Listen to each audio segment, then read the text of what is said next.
Баршаңызға қайырлы күн, достар, қалайсыздар? Бүгін керемет пирогтың рецептін шығарам YouTube арнамда, жіберіп алмаңыздар. Маковый пирог деп аталады, жасап көріңіздер.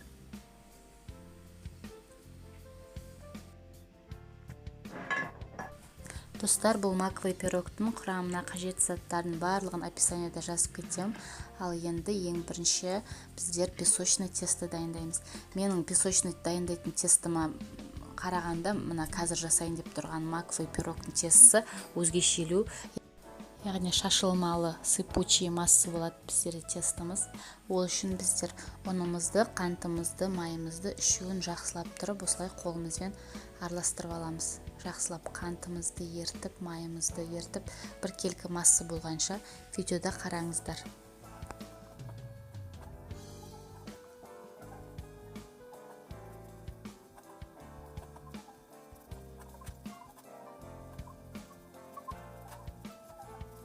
Достар, егер де сіздерде блендер болса, блендердің көмегімен де осы үш затты араластырып алуға болады. Менде мына жерде 5 минуттай уақытым кетті. Осылай бір келкі масса болғанша жақсылап үшеуін араластырдым.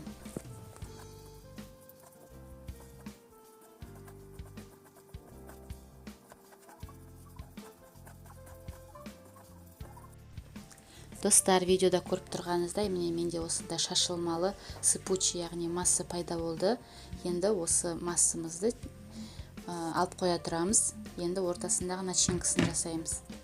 Ол үшін біздерге сүт 450 мг, үстіне қантты қосып, жақсылап араластырып аламыз. Және де оның үстіне 50 грамм магымызды салып, тағы да кішкене араластырамыз. Пайда болған массаның үстіне сары майымызды салып, осы массамызды отқа қойып қайнатамыз.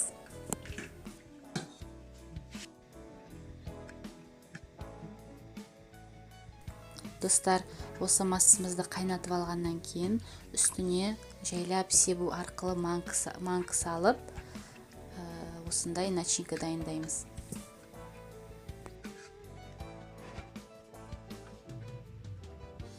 Міне біздің начинкамыз дайын. Бұл начинканы енді кішкене суытамыз.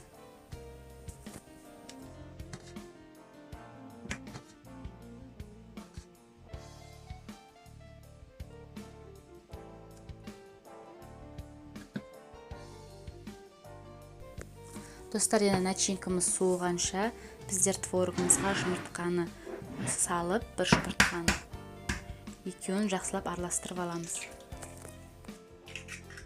Достар, творогты кез келген қолдануға болады. Магазинный болсын, домашний болсын. Мендер мына жерде творог магазинный.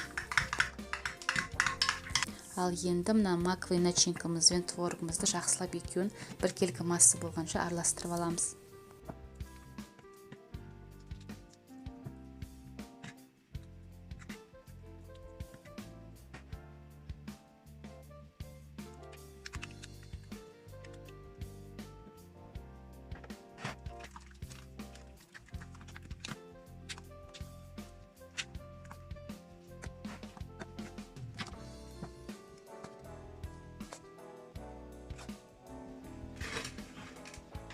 Достар, енді келесі процеске көшейік. Ол үшін табамызды алып, яғни пирог пісіретін формамызды алып, үстіне жартыдан көптеу жаңағы сыпучий массамызды салып, бетін кішкене тегістеп аламыз. Менде мына жерде форманың диаметрі 22 сантиметрлік диаметр.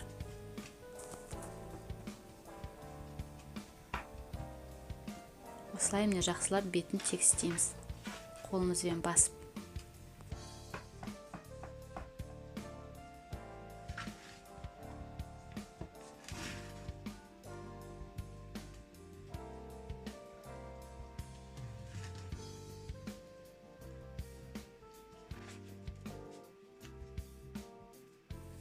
Енді үстіне жаңағы начинкамызды саламыз. Творожно-маковый. Жақсылап тегістеп бетіне жайып шығамыз.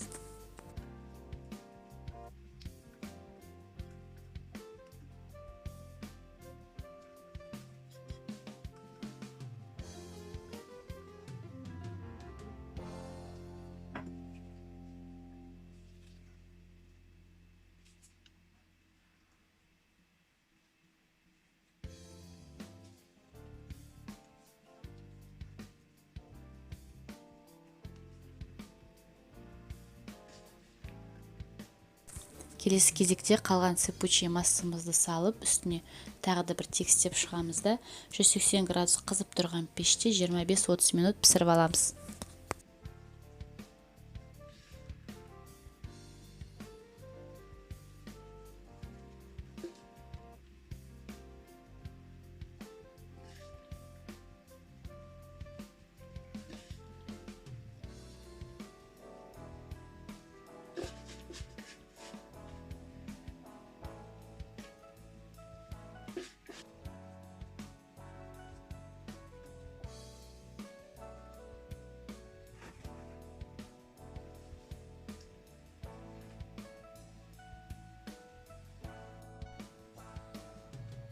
Достар, міне менің пирогым пісіп шықты.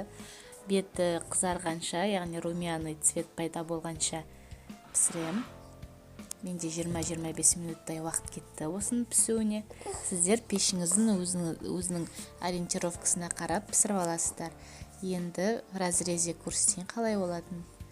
Өте әдемі, сонда ерекше пирог.